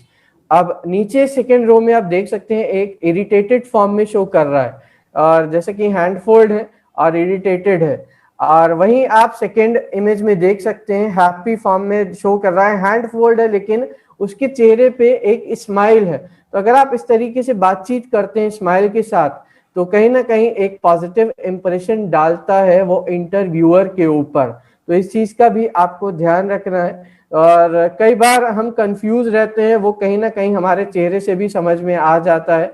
और कुछ पोस्टर्स ऐसे होते हैं जिनके थ्रू कि हम अगर बहुत सोच में हैं, बहुत घबराए हुए हैं, बहुत मतलब वरी में हैं, तो वो भी कहीं ना कहीं आ जाता है। तो ये कुछ पॉइंट्स हैं, मैं आपको बताना चाहूंगा कि हमेशा सबसे पहला है कॉन्फिडेंस। आपको हमेशा कॉन्फिडेंस में रहना है, आपको कभी भी चिंता में नहीं रहना, स्ट्रेस में नहीं रहना जब भी आप इंटरव्यू के लिए जा रहे हैं। और अपने पोस्टर पे ध्यान रखना है, जैसे कि मैंने भी आपको बताया कि आप जब भी बैठे आप अपने लेग्स को हमेशा साइड बाय साइड रखें, क्रॉस लेग करके ना बैठे, और अपने हैंड्स को अपने लैप के ऊपर रखें, कभी भी टेबल के ऊपर ना रखें, वो एक नेगेटिव डालता है इफेक्ट। और बी एन एक्टिव लिसनर का मतलब होता है, मैं बता देता हूं, जब भी इंटरव्यूअर आपको कुछ बता रहा हो तो उसको ध्यान से सुने, बीच में ना बोले, जब तक आपसे बोला ना जाए। बोलने के लिए कई बार होता है कि हम बीच में बोलने लगते हैं, हाँ हाँ सर ये तो मुझे पता है, मैं ये कर लूंगा, मैं वो कर लूंगा। वो सारी चीजें आपको तब नहीं बोलनी है जब तक आपसे बोला ना जाए। और नेक्स्ट आता है रिलैक्स्ड एटीट्यूड। आपका जो एटीट्यूड होना चाहिए बहुत ही रिलैक्स वाला होना चाहिए। ये नहीं कि हम बहुत जल्दी में हैं, ये नहीं कि हमको हड़बड़ी है, बस इंटरव्यूअर ले हमारा इंटरव्यू और हम भागे यहाँ से, वो चीज नहीं होनी चाहिए during the time your interview. और फिर नेक्स्ट आता है डू स्माइल। आपको हमेशा अपने फेस पे स्माइल रखनी चाहिए, स्माइल ही काफी कुछ बयां कर देती है। और कॉन्फिडेंस भी आपका उसी से आ जाता है, कहीं ना कहीं एक पॉजिटिव इंप्रेशन डाल देता है इंटरव्यूअर के ऊपर, एचआर के ऊपर। तो इस चीज का भी आपको ध्यान रखना है। फिर नेक्स्ट आता है आपका convey a can do attitude. मतलब एक ऐसा एटीट्यूड डालिए सामने वाले के ऊपर, एचआर के ऊपर, कि यू कैन डू एवरीथिंग, मतलब यू कैन वर्क प्रॉपरली। ये चीज का प्लीज ध्यान रखिएगा। फिर आता है डोंट ओवर डू इट। कई बार होता है हम चीजें जो हमको नहीं आती हम उसको भी शो कर देते हैं, तो इस चीज का भी प्लीज ध्यान रखिएगा। और एक क्वेश्चन है how to show I am an active listener. तो एक्टिव लिसनर के फॉर्म में आपको इस चीज का ध्यान रखना है कि बहुत ध्यान से चीजों को सुने। ये ना हो कि हमारा ध्यान घर में लगा हुआ है या हमारा ध्यान कहीं मैच आईपीएल का मैच यार आज शाम को आने वाला हो, उधर से एचआर आपको कुछ बता रहा है, आपका दिमाग उधर चल रहा है, मतलब फिजिकली तो हम प्रेजेंट हैं लेकिन हम मेंटली हमारा दिमाग कहीं और चल रहा है, उस चीज को हम एक्टिव लिसनिंग बोलते हैं। तो इस चीज का प्लीज ध्यान रखिएगा। सिक्स्थ हमारा है can convey a can do attitude, मतलब एक ऐसा एटीट्यूड आपको दिखाना है कि you can do it very well, जो भी आपको काम दिया जाएगा you can do it properly in a positive manner. तो इस चीज का आपको ध्यान रखना है। आई होप ये सारे पॉइंट्स क्लियर हो गए होंगे सबको, तो प्लीज एक बार चैट बॉक्स में बता दीजिए। मैं क्वेश्चंस लास्ट में लूंगा, प्लीज दोस्तों आपसे रिक्वेस्ट है कि क्वेश्चंस लास्ट में पूछ लीजिएगा, और इसके लिए प्लीज मुझे जल्दी से बता दीजिए जो भी मैंने पॉइंट्स बताए हैं अभी आपको, तो ये आपको क्लियर हो गए होंगे। चलिए, थैंक यू सो मच। तो आगे बढ़ते हैं अपनी नेक्स्ट स्लाइड की तरफ। हम अब आता है टीम वर्क। ये बहुत इंपॉर्टेंट क्वेश्चन है, ये जो पूछा जाता है आप सबसे इंटरव्यू के दौरान, और इस चीज का प्लीज ध्यान रखना है। टीम का मतलब मैं सबसे पहले आपको बता देता हूं। टीम का फुल फॉर्म होता है together, T for together, E for everyone, A for achieves and M for more. तो इस चीज का प्लीज ध्यान रखिएगा कि टीम के लिए जब भी आपसे पूछा जाए तो इस चीज को आपको बताना है कि yes you can do in a team work. तो ये चीज हमेशा पूछी जाती है। और टीम इंपॉर्टेंस क्या होता है टीम वर्क का, इसके बारे में भी मैं अभी आपको बताऊंगा। बेनिफिट क्या होता है टीम वर्क का, उसके साथ साथ स्टेजेस ऑफ टीम डेवलपमेंट और कम्युनिकेशंस डूज एंड डोंट्स। तो सबसे पहले हम टीम के बारे में बात करेंगे। टीम क्या होता है, एक ग्रुप होता है। जब आप ग्रुप में काम करते हो तो आप इजिली किसी चीज को, अगर काफी बड़ा प्रोजेक्ट है, जैसा कहा भी जाता है एक चना पूरे पहाड़ को नहीं फोड़ सकता, तो वैसे ही अगर एक बहुत बड़ा प्रोजेक्ट है और प्रोजेक्ट में जब सब लोग मिल के काम करते हैं तभी वो एक यू कैन से एक बहुत अच्छे से हम अचीव कर सकते हैं उस काम को, और क्वालिटी वाइज और इसके साथ साथ क्वांटिटी वाइज भी और क्वालिटी वाइज भी एक अच्छा क्वालिटी निकल के आता है उस काम के अंदर। और उसके साथ साथ इंपॉर्टेंस क्या होता है, जब सब लोग एक साथ मिलके काम करते हैं टीम में तो कहीं ना कहीं एक वो क्वालिटी दिखाता है, उसके साथ एक यूनिटी दिखाता है कि हाँ हमारी टीम के अंदर एक यूनिटी है। और क्योंकि कई बार होता है कि कुछ लोग सेल्स में परफेक्ट होते हैं, कुछ लोग मार्केटिंग में परफेक्ट होते हैं, कुछ लोग टेक्निकली परफेक्ट होते हैं, तो हर एक कैंडिडेट का अलग अलग जॉब प्रोफाइल होता है। क्योंकि कुछ लोग के अंदर कुछ स्किल्स होती हैं, कुछ में कुछ स्किल्स होती हैं। जैसे होता है कि यहाँ मैं देख सकता हूँ जैसे दिशा है, दिशा के अंदर हो सकता है कि वेब डेवलपमेंट की क्वालिटीज हो। हमारे संग ललित कुमार हैं, उनके अंदर हो सकता है सेल्स की क्वालिटीज हो। हमारे संग सुधीर जी हैं, उनके अंदर हो सकता है कि मार्केटिंग की क्वालिटीज हो, उनको कैसे प्रोडक्ट को अचीव करना है टारगेट के लिए। तो ये सारी चीजें कहीं ना कहीं सबके अंदर अलग अलग स्किल्स होती हैं। तो अलग अलग स्किल्स जब मिलके टुगेदर काम करती हैं तो वो कहीं ना कहीं एक अच्छा क्वालिटी देता है हमारे प्रोडक्ट को सेल आउट करने में मार्केट में। तो इस चीज का प्लीज ध्यान रखिएगा कि टीम वर्क से रिलेटेड भी जब क्वेश्चन पूछा जाए तो उसको बहुत आराम से, बहुत अच्छे से इसके बारे में बताएं आप। तो आगे बढ़ते हैं हम। तो इसके साथ मैं आपको एक वीडियो भी दिखाना चाहूंगा टीम से रिलेटेड। तो हम चलते हैं अपने वीडियो की तरफ। मैं यहाँ पर शेयर को स्टॉप कर रहा हूँ। आज हम देखेंगे कि टीम वर्क की इम्पोर्टेंस क्या है और क्यों किसी भी ऑर्गेनाइजेशन में टीम बनकर काम करना जरूरी है। आपने बचपन में वो कहानी तो सुनी ही होगी जिसमें एक कछुए और खरगोश में बहस छिड़ जाती है कि दोनों में से कौन ज्यादा फास्ट है, और दोनों रेस लगा लेते हैं। खरगोश रेस शुरू होते ही बहुत आगे निकल जाता है और कछुए को बहुत पीछे देख पेड़ के नीचे थोड़ी देर के लिए सो जाता है। जब खरगोश सो रहा होता है कछुआ पीछे से आकर आगे निकल जाता है। जब खरगोश नींद से जागता है तब उसे रियलाइज होता है कि वो रेस हार चुका है। इस कहानी से हमने ये सीखा था कि slow and steady wins the race. लेकिन कोई नहीं जानता कि उसके बाद क्या हुआ। तो आइए देखते हैं कि खरगोश और कछुए के बीच उस रेस के बाद क्या हुआ। खरगोश रेस हारने के बाद बहुत ही मायूस हो गया। उसे एहसास हो गया कि अगर वो ओवर कॉन्फिडेंट ना होता और रेस को इजी ना लेता तो कछुआ उसे किसी भी तरह हरा नहीं सकता था। उसने कछुए को एक और रेस के लिए चैलेंज किया, जिसके लिए कछुआ मान गया। रेस शुरू हुई और इस बार खरगोश ने कोई गलती नहीं की और फुल स्पीड में दौड़ते हुए फिनिशिंग लाइन तक पहुंच गया और रेस जीत ली। कछुआ बहुत पीछे रह गया और हार गया। इस स्टोरी से हमने ये सीखा कि फास्ट और कंसिस्टेंट हमेशा स्लो और स्टेडी को हरा देगा। अगर आपके ऑर्गेनाइजेशन में दो लोग हैं, एक बंदा है जो थोड़ा स्लो है, सिस्टमैटिक है और रिलायबल भी है, लेकिन एक दूसरा बंदा भी है जो फास्ट है और रिलायबल भी, तो याद रखिए जो फास्ट वाला बंदा है वही ऑर्गेनाइजेशन में स्लो वाले बंदे से आगे बढ़ेगा। स्लो और स्टेडी होना अच्छी बात है, लेकिन फास्ट और रिलायबल होना ज्यादा अच्छी बात है। लेकिन हमारी खरगोश और कछुए वाली स्टोरी यहीं खत्म नहीं होती है। आइए देखते हैं कि आगे क्या हुआ। अब क्योंकि कछुआ हार चुका था, उसने भी अपना दिमाग दौड़ाया और उसे भी ये बात समझ में आ गई कि जिस ट्रैक पर रेस लगी थी उस ट्रैक पर अब वो खरगोश को कभी हरा नहीं पाएगा, क्योंकि कितना भी कर लो वो खरगोश से स्लो ही है। उसके दिमाग में एक आइडिया आया और उसने फिर से खरगोश को रेस के लिए चैलेंज किया, लेकिन इस बार उसने ये शर्त रखी कि रेस का रास्ता यानी रेस का रूट वो खुद डिसाइड करेगा। खरगोश मान गया। रेस जीतने के लिए एक छोटे से जंगल से गुजरते हुए एक पहाड़ तक पहुंचना था, जहां आज से पहले खरगोश कभी नहीं गया था। रेस शुरू हो गई। जैसे कि खरगोश ने डिसाइड किया था, वो फुल स्पीड से आगे निकल गया, लेकिन रास्ते में उसे एक बहुत बड़ी नदी मिल गई। खरगोश परेशान हो गया क्योंकि उसे तैरना नहीं आता था और परेशान होकर वहीं बैठ गया। थोड़ी ही देर में कछुआ भी वहां पहुंच गया और नदी में कूद गया और तैरते हुए नदी पार कर ली, पहाड़ की तरफ चल दिया और रेस जीत गया।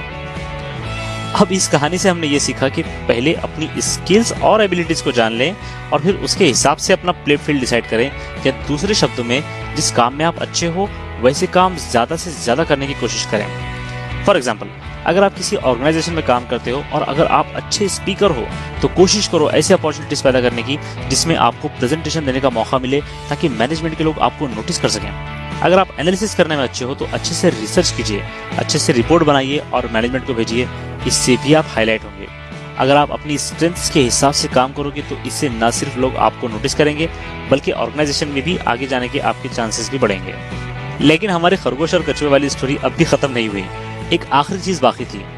अब तक खरगोश और कछुआ अच्छे दोस्त बन गए थे और इस बार उन दोनों ने साथ मिलकर ये सोचा और रियलाइज किया कि जो रेस उन्होंने पिछली बार यानी कि जो रेस पहाड़ तक लगाई थी वो रेस और भी अच्छी और मजेदार हो सकती थी। इसलिए उन दोनों ने सेम ट्रैक पर फिर से रेस लगाई, लेकिन इस बार अलग अलग नहीं बल्कि एक टीम बनकर। रेस शुरू हुई। खरगोश ने कछुए को अपनी पीठ पर बिठाया और दौड़ना शुरू किया। वो लोग नदी तक पहुंचे। अब कछुए ने खरगोश को अपनी पीठ पर बिठाया और नदी पार की। नदी पार होने के बाद फिर खरगोश ने कछुए को अपनी पीठ पर बिठाया और फिर से दौड़ना शुरू किया। इस तरह वो दोनों एक साथ फिनिशिंग लाइन तक पहुंच गए। इस बार दोनों को इस जीत में जितना मजा आया, जितना सेटिस्फैक्शन मिला, वो उन्हें पिछली रेसों में नहीं मिला था। इस स्टोरी से हमने ये सीखा कि अगर आप ब्रिलियंट हो और आपके पास स्किल्स भी हैं तो अच्छी बात है, लेकिन जब तक आप एक टीम बनकर दूसरों के साथ काम करने की बजाय सिर्फ उनसे कंपटीशन ही करने में लगे रहोगे, आप हमेशा थोड़ा बहुत तो पीछे रह ही जाओगे। क्योंकि कुछ तो सिचुएशन बनेगी जहां आपको कुछ नहीं जमेगा और कोई और वो काम कर लेगा। इसलिए गाइस, टीम बनकर काम करो, टीम बनकर रहो, क्योंकि जब आप एक टीम में होते हो तब आपको एक दूसरे की स्ट्रेंथ्स और वीकनेस का पता होता है। इसका पहला फायदा तो ये होता है कि आप किसी भी बड़े काम को टीम मेंबर्स की स्ट्रेंथ्स के अकॉर्डिंगली डिस्ट्रीब्यूट कर सकते हैं, जिसकी वजह से वो काम सही टाइम पर और सक्सेसफुली कंप्लीट हो जाता है। अगर किसी प्रॉब्लम का सोल्यूशन निकालना हो तब एक इंडिविजुअल बंदा कभी ना कभी किसी ना किसी जगह अटक ही जाता है, लेकिन जब उसका सोल्यूशन निकालने के लिए एक टीम बैठती है तब एक साथ बहुत सारे दिमाग काम करते हैं और किसी न किसी तरह उस प्रॉब्लम का सोल्यूशन निकाल ही लेते हैं। और फाइनली सपोर्ट, जी हाँ सपोर्ट। जब आप एक टीम में काम करते हो तब आप एक दूसरे को सपोर्ट करते हो। कोई किसी प्रॉब्लम में अटक जाता है तो आप उसकी हेल्प कर देते हो, और जब आप किसी प्रॉब्लम में अटक जाते हो तो वो आपकी हेल्प कर देता है। इतना ही नहीं, एक साथ मिलकर काम करने से एक दूसरे का नॉलेज शेयर होता है, जिसकी वजह से आपका और सामने वाले का भी प्रोफेशनल डेवलपमेंट होता है। जी हाँ, प्रोफेशनल डेवलपमेंट। ये बॉन्ड बहुत इंपॉर्टेंट होता है। अगर आपके ग्रुप में से या आपकी टीम में से अनफॉर्चुनेटली कोई मेंबर जॉब छोड़ देता है तब भी ऑर्गेनाइजेशन की प्रोडक्टिविटी और कामकाज पर असर नहीं पड़ता। आई होप दोस्तों आपको काफ़ी कुछ समझ में आया होगा इस वीडियो से। तो मैं देख पा रहा हूँ चैट में काफ़ी लोग लिख के भेज रहे हैं यस, तो अच्छी बात है।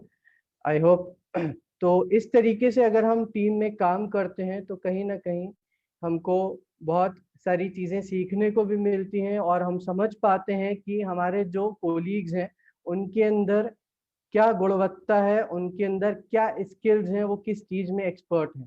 तो इसके साथ मैं आगे बढ़ूंगा अपनी स्लाइड। तो ये कुछ हैं बेसिक क्वेश्चंस हैं जो आपसे पूछे जाते हैं ड्यूरिंग द इंटरव्यू। इनके बारे में भी मैं आपको बताने जा रहा हूं। जैसा कि मैंने आपको बताया अभी कि इंटरव्यू में कैसे कैसे आपको रिज्यूमे बनाना है, आपका बॉडी लैंग्वेज कैसा होना चाहिए, आपका पोस्चर कैसा होना चाहिए, आपको किन चीजों का ध्यान रखना चाहिए। तो ये कुछ क्वेश्चंस हैं दोस्तों, प्लीज अपने पास इसका स्क्रीनशॉट ले लीजिए या फिर अपने पास नोट डाउन कर लीजिए इन क्वेश्चंस का। तो सबसे पहले आता है tell me about yourself. Tell me about yourself में जैसा कि मैंने स्टार्टिंग में बताया था, सबसे पहले आपको अपना नेम बताना होता है। नेम के बाद आपने अगर कहीं काम कर रहे हो प्रेजेंट टाइम में तो उसके बारे में बताएंगे, और उससे पहले अगर आप कहीं कर चुके हो, एक्सपीरियंस है आपको इन फ्यूचर इन पास्ट का, तो उसके बारे में बताओगे। फिर उसके बाद आप अपने qualification, highest to lowest qualification के बारे में बताना होता है आपको। फिर नेक्स्ट क्वेश्चन आता है आपका, how did you here about this position. आपसे ये पूछा जाता है कि आप जिस पोजीशन के लिए आए हैं इंटरव्यू देने के लिए, वो आपको कहां से पता चला। अब हो सकता है किसी को किसी के फ्रेंड के थ्रू पता चला हो, या फिर आज के टाइम में फेसबुक पे भी आती रहती हैं जॉब, वहां से पता चला हो, या आपने किसी वेबसाइट पे अपना प्रोफाइल बनाया हुआ हो वहां से पता चला हो, या फिर किसी रेफरेंस के थ्रू पता चला हो, या किसी कंसल्टेंसी के थ्रू पता चला हो, तो उसके बारे में आपको बताना होता है सेकेंड क्वेश्चन में। तो इस चीज को प्लीज नोट डाउन करते रहिएगा। फिर थर्ड क्वेश्चन आता है, why do you want to work in this company. तो इसके बारे में मैं प्लीज आपको डीपली थोड़ा बताना चाहूंगा कि आप इस कंपनी में क्यों काम करना चाहते हैं। तो इसमें आपको सबसे पहले चीज ध्यान रखनी है कि आपको सैलरी कतई नहीं बोलना है। अगर हम सैलरी के बारे में बोलते हैं कि यहाँ पर सैलरी अच्छी है और मुझे इतना इंसेंटिव मिलेगा, ये मिलेगा, तो वो एक नेगेटिव इम्पैक्ट पड़ जाता है। आपको सैलरी के बारे में नहीं बोलना है, आपको वहां पर अपने स्किल्स डेवलपमेंट के बारे में बोलना है कि मैं इस कंपनी में इसलिए जॉब करना चाहती हूँ या करना चाहता हूँ कि मेरी और स्किल्स डेवलप्ड होंगी और मुझे एक्सपीरियंस मिलेगा and my career will be developed more. तो इस चीज का प्लीज ध्यान रखिएगा, इसके बारे में ही बोलिएगा। सैलरी के बारे में बिल्कुल भी मत बोलिएगा, या आपको कंपनी अच्छी लगती है या आप अगर कुछ बोलते हैं तो वो कहीं ना कहीं एक नेगेटिव इम्पैक्ट डाल देता है। तो प्लीज दोस्तों इसके बारे में ध्यान से बात करिएगा अगर आपसे पूछा जाता है। फिर हमारा जो फोर्थ क्वेश्चन है वो आता है, why do you want this job. ये जॉब आपको क्यों चाहिए। आपको यहाँ पर अपने स्किल्स के बारे में बताना होता है कि मेरे अंदर इस जॉब को करने के लिए ये सारी स्किल्स हैं और मैं इस काम को कंप्लीट कर सकती हूँ या कर सकता हूँ, तो वो बताना है आपको। फिर फिफ्थ क्वेश्चन आता है, why should we hire you. ये दोनों क्वेश्चंस मिलते जुलते हैं, फोर्थ क्वेश्चन और फिफ्थ क्वेश्चन, इन दोनों में आप सेम आंसर दे सकते हैं जो मैंने आपको बताया। तो इस चीज का प्लीज ध्यान रखिएगा। फिर नेक्स्ट आता है, what are your greatest strengths.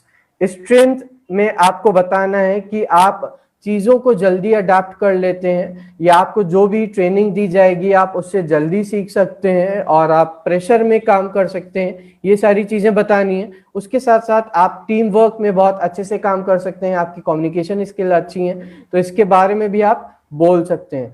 अच्छा, यहाँ पर सेवेंथ पॉइंट आपको बताना है, what is your weakness. Weakness में दोस्तों एक चीज प्लीज ध्यान रखिएगा, कभी भी नेगेटिव ना बताएं, हमेशा पॉजिटिव बताएं कि अगर आपको कोई काम दिया गया है वो आपने कैसे अचीव किया अपनी स्ट्रेंथ का यूज करके। अगर हम वीकनेस बताते हैं वो एक नेगेटिव हो जाता है, तो प्लीज अपनी वीकनेसेस को हमेशा पॉजिटिव वे में बताना है हमको, कभी भी नेगेटिव पॉइंट को नहीं रखना है उसमें।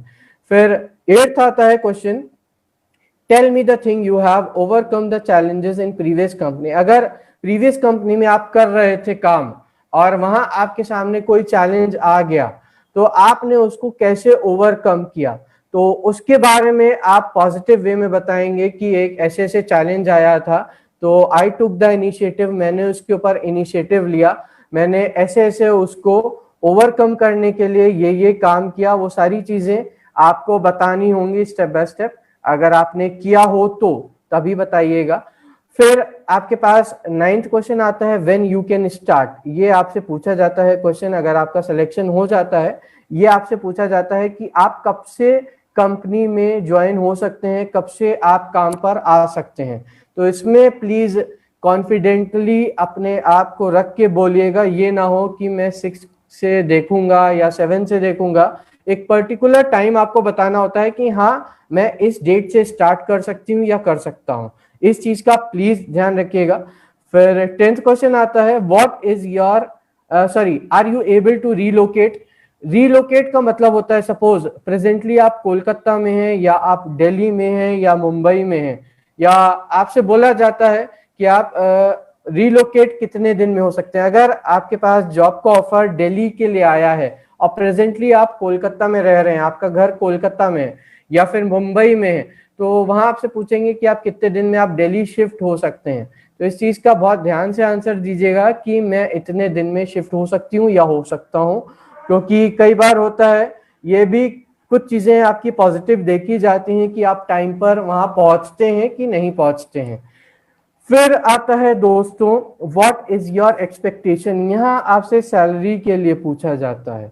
तो जैसे कि अगर आपने जेडी में देखा, जॉब डिस्क्रिप्शन जो होता है उसमें मेंशन होता है, वही आपको बोलना होता है कि अगर वहां पर 1.5 लाख टू 2 लाख के बीच में अगर पैकेज दिया हो तो उसी के बीच में आपको बोलना होता है आई एक्सपेक्ट दिस मच, क्योंकि वो देखते हैं कि आप कहीं ज्यादा तो नहीं बोल रहे या आप कहीं कम तो नहीं बोल रहे, या आपको पता ही नहीं है कि आपको कितने पे रखा जाएगा उस कंपनी में उस प्रोफाइल के लिए। तो इस चीज का भी ध्यान रखना है दोस्तों। फिर 12th क्वेश्चन आता है are you willing to work in shift. ये आजकल के टाइम में बहुत ज्यादा देखा जाता है, क्योंकि जैसा कि आप देखते हैं कि बहुत सारी मल्टीनेशनल कंपनीज हैं जो कि शिफ्ट में काम कराती हैं। कई बार होता है हमारा जो शिफ्ट होता है वो 9 to 5 भी हो सकता है, या फिर हमारा 1 to 10, 1 o'clock in the afternoon till 10 o'clock at the night, वो भी शिफ्ट हो सकता है। वो डिपेंड करता है कि कंपनी कौन सी शिफ्ट में काम कर रही है। तो ये भी आपसे पूछा जाता है, तो इसके लिए भी आपको कॉन्फिडेंटली जवाब देना है हाँ या ना, जो आपके ऊपर निर्भर करता है। अब कुछ एक क्वेश्चन आया, आंसर कौन सी लैंग्वेज पे देना है सर। तो आंसर बेसिकली आपसे इंग्लिश में ही पूछा जाता है। तो इंग्लिश के ऊपर भी मैंने सेशन दिया था, आई होप आप लोग उसके ऊपर वर्क कर रहे होंगे कि इंग्लिश कैसे इंप्रूव करनी चाहिए, और ये मैंने लास्ट में भी बताया था। 11th के बारे में मैं बता देता हूँ what is your expectation. Expectation दोस्तों बेसिकली सैलरी से रिलेटेड होता है कि आपकी क्या एक्सपेक्टेशन है, आप कितनी सैलरी चाहते हैं। और जैसा कि जब आप जो भी आपको जॉब बताए प्लीज उनसे पूछ लीजिएगा कि कितना सैलरी मिलेगा, क्या है क्या नहीं, तो वही आप मेंशन करें जब आपसे पूछा जाए। आई होप यहाँ तक सबको क्लियर हुए होंगे क्वेश्चंस। प्लीज ये क्वेश्चन अपने पास नोट डाउन कर लीजिए और या तो स्क्रीनशॉट ले लीजिए, तो इस चीज का प्लीज ध्यान रखिए। 8 क्वेश्चन है tell me the thing you have overcome the challenges in previous company. 8 question के बारे में मैं आपको बता देता हूँ। 8 क्वेश्चन ऐसा है जैसे कि सपोज प्रेजेंटली आप किसी कंपनी में जॉब कर रहे हैं, वहां आपके सामने कोई चैलेंज आया, अब आपने उसको कैसे ओवरकम किया, उसको आपने उस चैलेंज को कैसे खत्म किया, या आपने उसके ऊपर कैसे विक्ट्री अचीव की, या आपने उसको कैसे ओवरकम किया, वो आपको बताना है कि आपने उस काम को कैसे काम को पूरा करके दिखाया कंपनी में। So that is the thing. तो मैं देख सकता हूं यहाँ काफी सारे क्वेश्चंस आ रहे हैं, तो एक बार मैं अपनी नेक्स्ट स्लाइड पर चलता हूं। अब यहाँ पर हमारे पास क्वेश्चंस हैं। अब दोस्तों आप क्वेश्चंस पूछ सकते हैं, मैं देख सकता हूँ बहुत सारे क्वेश्चंस आ रहे हैं मेरे पास। तो ऋषभ सर मैं रिक्वेस्ट करूंगा कि 1 by 1 हम क्वेश्चंस ले सकते हैं यहाँ पर। बिल्कुल बिल्कुल सर बिल्कुल। तो मैं यहाँ पर एक मिनट स्लाइड अपनी स्टॉप कर रहा हूँ, या चलिए मैं देख लेता हूँ एक बार। बिल्कुल क्वेश्चन सर, ये सबसे पहले एक क्वेश्चन था हमारे पास, हमारे एक स्टूडेंट ने पूछा था internship certificate submittable. Internship certificate submit कर सकते हैं हम। वहां पर जब आपसे बोला जाए, देखिए दोस्तों जब भी डॉक्यूमेंट्स आपसे मांगे जाए तभी आप डॉक्यूमेंट्स लें। आप एक अपने साथ हार्ड कॉपी ले जा सकते हैं फोटोकॉपी करा के। तो ये चीज प्लीज ध्यान रखिएगा, जो भी आपके डॉक्यूमेंट्स हैं उनकी एक फोटोकॉपी हमेशा अपने साथ रखें। पता नहीं होता कि वो आपसे मांग लें, हो सकता है आपका सिलेक्शन हो जाए तो वहीं आपसे मांग लिया जाए। तो इस चीज का आप प्लीज ध्यान रखिएगा। जैसा कि मैं देख रहा हूँ यहाँ पर 5th क्वेश्चन के लिए बार बार पूछा जा रहा है, तो 5th क्वेश्चन के बारे में मैं बता देता हूँ। Why should we hire you? Company ये क्वेश्चन आपसे पूछती है, आपसे जानना चाहती है कि हम आपको क्यों हायर करें अपनी कंपनी में। तो इसका मतलब ये होता है, और इसका जो आंसर बेसिकली होता है वो आपको बहुत अच्छे से, बहुत ध्यान से देना चाहिए। जैसा कि जो 4th क्वेश्चन के बारे में बताया था, सेम क्वेश्चन है, 5th क्वेश्चन भी मिलता जुलता है। तो इसमें आपको यही बताना होता है कि आपके अंदर स्किल्स हैं, जिस प्रोफाइल के लिए आप इंटरव्यू देने आए हैं आप उस काम को बहुत अच्छे से कर सकते हैं, आपके अंदर वो क्वालिटीज हैं, वो सब कुछ आपको बताना है कि आप करियर ओरिएंटेड हैं, आप उस फील्ड में अपना करियर आगे डेवलप करना चाहते हैं। आई होप ये क्लियर हुआ होगा क्वेश्चन सबको।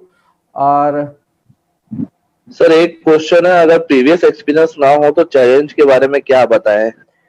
चैलेंज के बारे में आप ये बता सकते हैं कि I have not been into an experience. वैसे वो एक्सपीरियंस वालों से ही पूछते हैं ज्यादातर, उनको पता होता है कि फ्रेशर से क्या पूछना है और एक्सपीरियंस से क्या पूछना है। प्लीज इस चीज का ध्यान रखिएगा दोस्तों। वो उनको पता होता है अगर आपने एज अ फ्रेशर अप्लाई किया है तो एज अ फ्रेशर ही आपसे क्वेश्चन पूछे जाते हैं। इस चीज के लिए प्लीज चिंता ना करें आप लोग।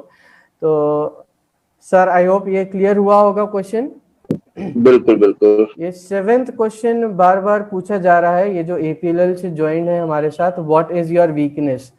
और मैं APLL से प्लीज गुजारिश करूंगा, जो भी स्टूडेंट APLL नाम से ज्वाइन है प्लीज पहले तो अपना नाम चेंज कर लीजिए। और वीकनेस के बारे में मैं बताना चाहूंगा कि हमेशा अपनी वीकनेस को पॉजिटिव वे में बताएं। जो भी आपकी वीकनेस है उनको पॉजिटिव वे में बताएं। अगर आपके अंदर गुस्सा आता है तो गुस्से को ना शो करें। तो वो चीज नहीं बताना है कि मेरे अंदर बहुत गुस्सा है या फिर मैं बहुत ज्यादा इमोशनल हो जाता हूँ, वो सारी चीजें नहीं बतानी है आपको। उसको पॉजिटिव वे में बताना है कि आप ओवरकम करके आप कैसे बता सकते हैं। वैसे पूछा नहीं जाता है वीकनेस के बारे में। और 10th क्वेश्चन के बारे में बता देता हूँ, are you able to relocate. Relocate का मतलब दोस्तों ये होता है कि आप एक लोकेशन से, सपोज आपका होम टाउन कोलकाता है या फिर आपका होम टाउन कह सकते हैं गुवाहाटी है या कुछ और है आपका होम टाउन, वहां है आप और आपका इंटरव्यू हो रहा है दिल्ली में जॉब के लिए। तो इस चीज का प्लीज ध्यान रखिएगा कि आपको रिलोकेट के लिए तभी पूछा जाएगा अगर आपको सिलेक्शन हुआ है दिल्ली में जॉब करने के लिए, तो ये तभी पूछा जाता है क्वेश्चन। और रिलोकेट के बारे में आपसे पूछते हैं कि आप आराम से शिफ्ट हो सकते हैं कि नहीं हो सकते। यही क्वेश्चन है हमारा 10th वाला, तो ये आपसे पूछा जाता है। सर एक बहुत अच्छा क्वेश्चन हमारे पास आया है, अगर हमारा कुछ वीकनेस है तो हम उसे पॉजिटिव वे में कैसे बता सकते हैं? तो पॉजिटिव वे में ऐसे बताएं जैसे कि अगर आपके अंदर कॉन्फिडेंस है या आपके अंदर पेशेंस नहीं है और आप पेशेंस नहीं रख पाते तो तब भी आप उसको कंट्रोल करके, इम्पेशेंट हो जाते हैं तब भी आप उसको कंट्रोल करके बहुत आराम से कर लेते हैं ओवरकम अपने एरोगेंस को। तो इस चीज का ध्यान रखना है। कई बार होता है कि हम बहुत ज्यादा हड़बड़ी में हैं, हमको काम की जल्दी है, तो हमको उस चीज का ध्यान रखना है कि हमको क्वालिटी भी अचीव करनी है और क्वांटिटी भी अचीव करनी है। तो इस चीज का प्लीज ध्यान रखिएगा कि हम बहुत आराम से चीजों को लें। हम ये ना हो कि हम हड़बड़ी में और एरोगेंट होके और जल्दबाजी में कोई डिसीजन ले ले। आपको पेशेंस रखना है, पेशेंस लेके ही काम करना है। तो अपने एरोगेंस को कहीं ना कहीं बहुत काम डाउन करके हमको काम करना होता है। वो चीज आपको बोलनी है कि अगर मेरे अंदर ओवर कॉन्फिडेंस आता है तो मैं जल्दी उसको कॉन्फिडेंस में डेवलप कर सकता हूँ। तो ये सारी चीजें होती हैं आपकी वीकनेस से रिलेटेड। आप देखेंगे गूगल पे जाएंगे आपको बहुत सारे पॉइंट्स मिल जाएंगे। ये तो मैंने कुछ क्वेश्चंस आपको बताए हैं यहाँ पर। नॉर्मली ये क्वेश्चन पूछा जाता है एक्चुअली हर इंटरव्यू में कि व्हाट इज योर वीकनेस। तो नॉर्मली ये बता सकते हैं सब लोगों की मेरा वीकनेस ये है कि मैं बार बार एक कप ऑफ कॉफी और टी में चाय पीना चाहता हूँ क्योंकि मैं टेंस कम करने के लिए। तो ये this is a simple way we can say in the interview. अगर कोई पूछता है question what is your weakness, so my weakness is to have a cup of coffee in couple of hours, ऐसा बोल सकते हैं। Yes sir, definitely best answer for that weakness. अगर वो एमएनसी कंपनी में जा रहा है इंटरव्यू दे रहा है तो मे बी एमएनसी कंपनी में ये भी एक्सेप्ट करते हैं कि आई हैव लाइक स्मोक करता हूँ मैं तो बार बार, तो you can say that one also. S पूरा आकर पॉजिटिव आंसर है, जहाँ पे आराम से हम ये आंसर से निकल सकते हैं बाहर। Yes sir. ओके, ये समझा दो स्टूडेंट्स के लिए। Okay okay sir, okay sir. Okay, thank you. First of all good afternoon sir. Good afternoon Arup good ji. Afternoon Arup. Sir मैं आपको क्वेश्चन बताना चाहता हूँ कि मैं इंटरव्यू के बिहेवियर के ऊपर कैसे टिक करूँ सर। बिहेवियर जैसा कि मैंने बताया अरूप जी, सबसे पहले तो उसमें आपका जो भी होता है कॉन्फिडेंस, सबसे पहले जो मैंने आपको बताए थे टॉपिक्स, जो भी पॉइंट्स मैंने बताए थे, आई होप आपने नोट कर लिए होंगे वो सारे पॉइंट्स। कॉन्फिडेंस सबसे इम्पॉर्टेंट होता है। तो कॉन्फिडेंस के साथ साथ जब भी आप इंटरव्यू के लिए जा रहे हैं तो अपना थोड़ा बिहेवियर या बॉडी लैंग्वेज भी वो वहाँ जज किया जाता है। उसके साथ साथ आपका ड्रेसिंग सेंस कैसा है, वो ड्रेस देख के भी पहचान जाते हैं कि आप इंटरव्यू देने के मोटिव से आए हैं कि नहीं आए हैं।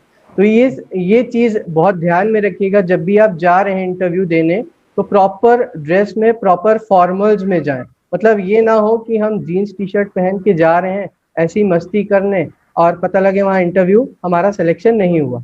तो इस चीज़ को थोड़ा ध्यान में रखिएगा। और कॉन्फिडेंस मस्ट है। अगर आप वहाँ घबराते हैं, कोई दिक्कत नहीं है, अगर वहाँ पे पानी रखा है तो पूछ के पीजिए। ये ना हो कि वहाँ पे ग्लास रखा हुआ है पानी का और हमने उठा के पी लिया। अगर आपको घबराहट हो रही है बोलने में तो आप 1-2 घुट पानी का भी पी सकते हैं, अगर आपको ऑफर किया जाए। अगर आप पूछ के आप पी सकते हैं। और देते हुए इंटरव्यू हमेशा ध्यान रखें कि आपका आई टू आई कांटेक्ट होना चाहिए। हम सब जानते हैं कि हम सब ने कभी ना कहीं भी पहली बार इंटरव्यू दिया है, तो कहीं ना कहीं उस फेज से हम भी गुजर चुके हैं। तो और लेकिन मैं आपको ये भी बताना चाहूँगा, आज की डेट में हमारी कंट्री में बहुत सारी जॉब्स निकलती रहती हैं। अगर आपका एक ही नहीं सिलेक्शन होता तो आप दूसरी जगह सेलेक्ट हो सकते हैं। एक जगह से आपको एक्सपीरियंस मिल जाएगा। जब आप पहली बार जाते हैं तो आपको थोड़ा एक्सपीरियंस मिलता है कि इंटरव्यू किस तरीके से लिया जाता है। तो हमने जो आज आपको बताया वो सारी बेसिक चीजें थी जो आपको ध्यान में रखनी है। आज के टाइम में अगर आपके पास नॉलेज है, आपको बहुत जल्दी सिलेक्शन हो जाता है कोई भी इंटरव्यू में। सर्टिफिकेट भी इम्पोर्टेंस रखता है कि आपने कहाँ से किया, वो भी बहुत ज़रूरी है। उसके साथ साथ अपने नॉलेज पे भी अपग्रेड करते रहें अपने आप को। जो भी मार्केट में आता रहता है नई नई चीज़ें, तो उससे आपको अपग्रेड भी करें। ये टीम का full form please note down कर लीजिए अपने पास। ये बार बार मेरे पास क्वेश्चन आ रहा है। टुगेदर एवरीवन अचीव्स मोर, तो this is the full form of a team. Please note down कर लीजिए दोस्तों। और सुदीप जी कुछ पूछ रहे हैं, sir if any question answer unknown to me, how to told to interviewer I don't know. तो उसमें कुछ ना कुछ आपको आंसर देना होता है कि अगर आप आई डोंट नो बोल सकते हैं। अगर आपको नहीं पता है उस क्वेश्चन का आंसर, बहुत आराम से बोल सकते हैं, उसमें कोई दिक्कत नहीं है। हमको कुछ भी मतलब नहीं पता है तो हम उसमें ये बोल सकते हैं कि आई डोंट नो अबाउट इट। कोई ज़रूरी नहीं कि अगर आपको नहीं पता है तो आपको देना ही देना है आंसर उसका। तो इस चीज़ का प्लीज़ ध्यान रखिएगा। तो सर आई होप ये क्वेश्चन का आंसर मिल गया होगा टीम वर्क का। Yes sir. कुछ दोस्तों के क्वेश्चन आ रहे हैं एमएनसी। तो दोस्तों एमएनसी का फुल फॉर्म होता है मल्टीनेशनल कंपनी। ये बहुत सारे दोस्तों के क्वेश्चन थे एमएनसी करके। तो दोस्त एमएनसी का फुल फॉर्म होता है मल्टीनेशनल कंपनी। जो बहुत सारे कंट्रीज में कंपनी वर्किंग होती है उसको एमएनसी बोला जाता है। सर रिज्यूम के बारे में एक बार फिर से रिपीट कर दीजिए, ऐसा क्वेश्चन आ रहा है। अच्छा, रिज्यूम के बारे में मैं बता देता हूं दोस्तों कि जो रिज्यूमे होता है वो फ्रेशर्स के लिए होता है। इस चीज़ का ध्यान रखिएगा। जैसा कि मैंने फॉर्मेट भी दिखाया था, उसमें हम कोई एक्सपीरियंस नहीं मेंशन करते, अपना highest to lowest qualification mention करते हैं, एजुकेशन क्वालिफिकेशन। प्लीज़ इस चीज़ का प्लीज़ ध्यान रखिएगा। रिज्यूमे उसके लिए बोला जाता है। और जो सीवी होता है वो एक्सपीरियंस्ड होते हैं, जो जॉब कर चुके हैं, उनके लिए हम सीवी मेंशन करते हैं, जिसको हम कुरिकुलम विटाई वो बोलते हैं। मैं यहाँ पे डाल देता हूँ एक बार चैट बॉक्स में, इसको भी आप नोट डाउन कर लीजिए प्लीज।